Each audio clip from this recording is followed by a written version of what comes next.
Hi, మీ అందరి కోసం ఈరోజు కర్ణాటకలోని 3 అద్భుతమైన ప్లేసులతో వచ్చిన. మొదటిది వచ్చేసి శ్రావణ బెలగోళ.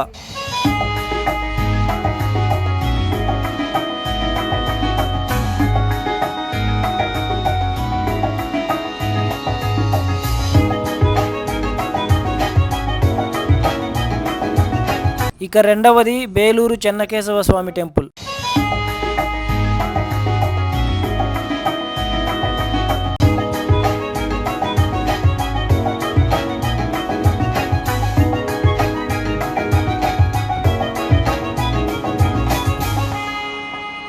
ఇక మూడవ ప్లేస్ ఏంటో మా పాప చెప్తుందంట. అలిబీడికా?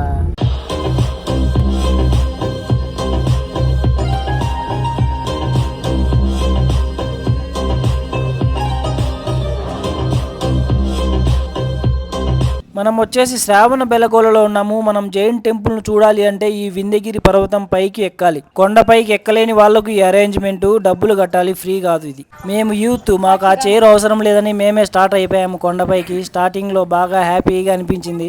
మా పాప వచ్చేసి మా బామర్ది, మా చెల్లెలతో వస్తుంది, మాతో రాకోకుండా. చూడండి, హాయ్ చెప్తా ఉంది. ఇక్కడ ఈ స్టెప్స్ మీరు అబ్జర్వ్ చేస్తే ఇవి కన్స్ట్రక్ట్ చేసినవి కాదనమాట, కొండకే మలిచిన స్టెప్స్ ఇవి. గ్రేట్ కదా.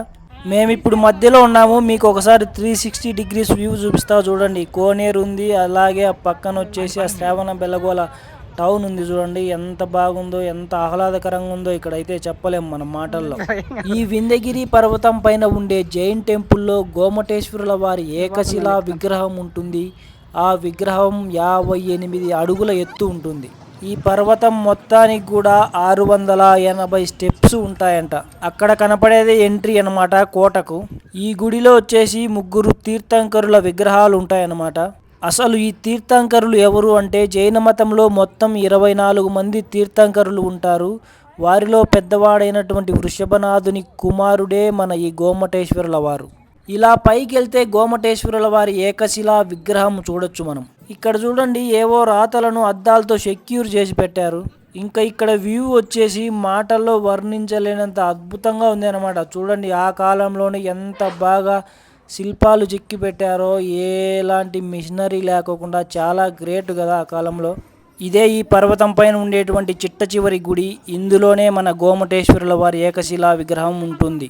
అసలు ఎవరి గోమటేశ్వరుల వారు, ఆయన విగ్రహం ఇక్కడెందుకు ఉంది అంటే, గోమటేశ్వరుల వారి తండ్రి అయినటువంటి వృషభనాథుడు తన 2 కొడుకులకు బాహుబలి అంటే మన గోమటేశ్వరుల వారు, అలాగే వారి అన్న భరతునికి రాజ్యాన్ని సమానంగా పంచిస్తాడు.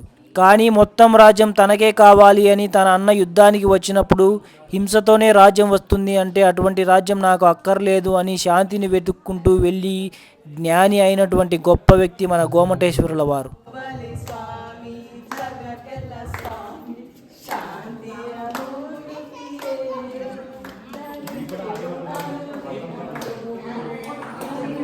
ఇక జైనులలోని 24 మంది తీర్థంకరుల యొక్క విగ్రహాలను ఈ బాహుబలి విగ్రహం చుట్టూ వెనక భాగంలో ఇలా గుహలాగా పేర్చి పెట్టారనమాట. మీరు చూడొచ్చు ఇక్కడ అవన్నీ కూడా. ఇది వచ్చేసి గుడి బయట భాగం. ఎంతో ఆహ్లాదంగా మనం వచ్చేసి ఆకాశంలో ఉన్నట్లు ఉంటుంది ఇక్కడ. ఇక అప్పట్లో శిల్పులు ఎంతో గ్రేట్ అనడానికి ఇదొక నిదర్శనం. చూడండి, ఎలాంటి మిషనరీ లేకుండా చేతితోనే ఎంత అద్భుతమైన శిల్పాలు చెక్కారో. నిజంగా వాళ్ళు గ్రేట్ కదా. లైఫ్లో ఒక్కసారైనా ఖచ్చితంగా చూడాల్సిన ప్లేసు. మీరు కూడా వెళ్ళి చూడండి, చాలా బాగుంటుంది.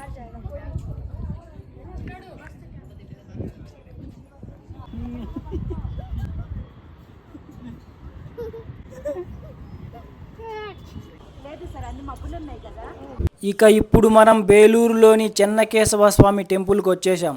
ఇదొక శిల్పకళ అద్భుతమని చెప్పొచ్చబ్బా. చూడ్డానికి 2 కళ్ళు సరిపోవడం లేదు, అంత అద్భుతంగా ఉంది ఈ గుడి కట్టడం. ఇది వచ్చేసి గుడి లోపలి భాగం. అద్భుతం కదా. ఈ గుడి వచ్చేసి హొయసలాస్ చోళాస్ పైన యుద్ధంలో విజయం సాధించినప్పుడు దానికి గుర్తుగా నిర్మించారంట.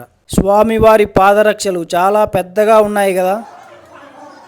South India Bharatanatyam combination of mood melody rhythm, otherwise that has to be break dance. Look at the statue of Shantala Devi dancing. Their body bends at 3 angles. They must be dance. And dance on the head of the Kalinga serpent. Kalinga Mardhana. Kali Mardhana. Because these are all carved in the temple. At that time temple is a college. That was sex also carved in the temple. Dharma, Artha, Kama, Moksha. About the sex, one simple joke is that. Creation, recreation. Attain the salvation. Without cooperation, there is no generation. And this side and male statue playing the drum. Music instrument flute. Wait a minute. ఇంత అద్భుతమైన శిల్పాలను చెక్కడానికి అలాగే ఈ గుడి నిర్మాణాన్ని పూర్తి చేయడానికి హొయసలాస్ రాజులకు 103 సంవత్సరాలు పట్టిందంట. అంటే 3 తరాల హొయసలాస్ రాజులు కలిసి ఈ గుడిని నిర్మించారు. అంటే విష్ణువర్ధన మహారాజ్ ఈ గుడి నిర్మాణాన్ని మొదలు పెడితే ఆయన కుమారుడైనటువంటి నరసింహ బల్లాల ఆ నిర్మాణాన్ని కొనసాగించాడు. ఇక నరసింహ బల్లాల కొడుకైనటువంటి వీర బల్లాల తరంలో ఈ గుడి నిర్మాణం అనేది పూర్తి అయింది. ఈ శిల్పాల నిర్మాణాన్ని చూసినప్పుడు నాకు ఒక డౌట్ వచ్చింది. ఇంత అద్భుతమైన శిల్పాలను, ఇంత చిన్న శిల్పాలను విరిగిపోకుండా ఎలా నిర్మించారబ్బా అని. కానీ ఈ గుడి నిర్మాణానికి సోక్ స్టోన్ అనే సపరేట్ స్టోన్ను యూజ్ చేశారంట. ఆ స్టోన్ యొక్క ప్రత్యేకత ఏంటంటే అది భూమిలో ఉన్నప్పుడు మెత్తగా మృదువుగా ఉంటుందంట, బయటికి తీసిన తర్వాత గట్టి పడుతుందంట. ఆ స్టోన్ను కనుగొనడం ఆ కాలంలోనే చాలా గ్రేట్ కదా. ఇక ఈ శిల్పాలన్నింటినీ కూడా 10 సంవత్సరాలకు ఒకసారి ఒక సపరేట్ లిక్విడ్తో క్లీన్ చేస్తారంట. ఎందుకంటే వాటి క్వాలిటీ దెబ్బతినకుండా ఉండేటందుకోసం.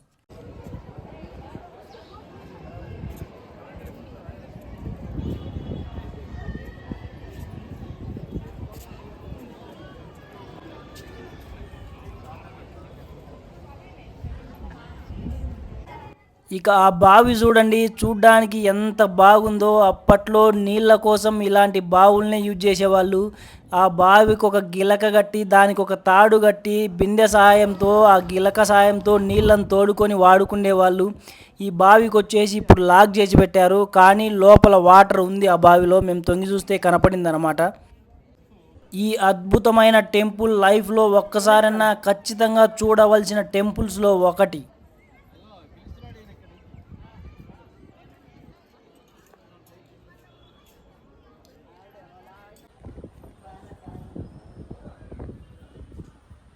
అడిగిపోతున్నాం నాన్నమ్మ.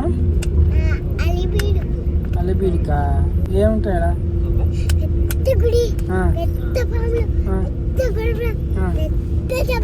మా పాప చెప్పినట్లుగానే మేము అలిబీడుకు వచ్చేసాం.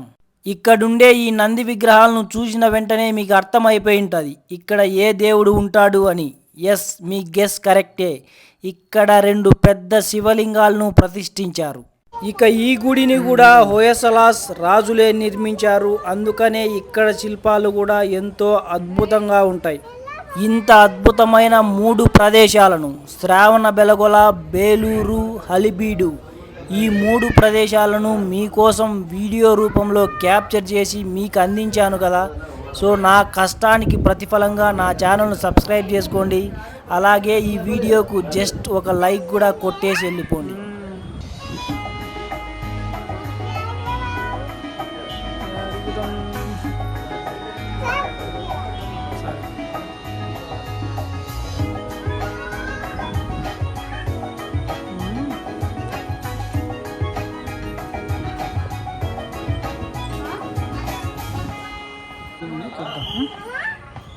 ఆడ ఇంకొక నంది ఉంది చూద్దాం. ఆడ ఇంకొక నంది ఉంది చూద్దాంలేనా.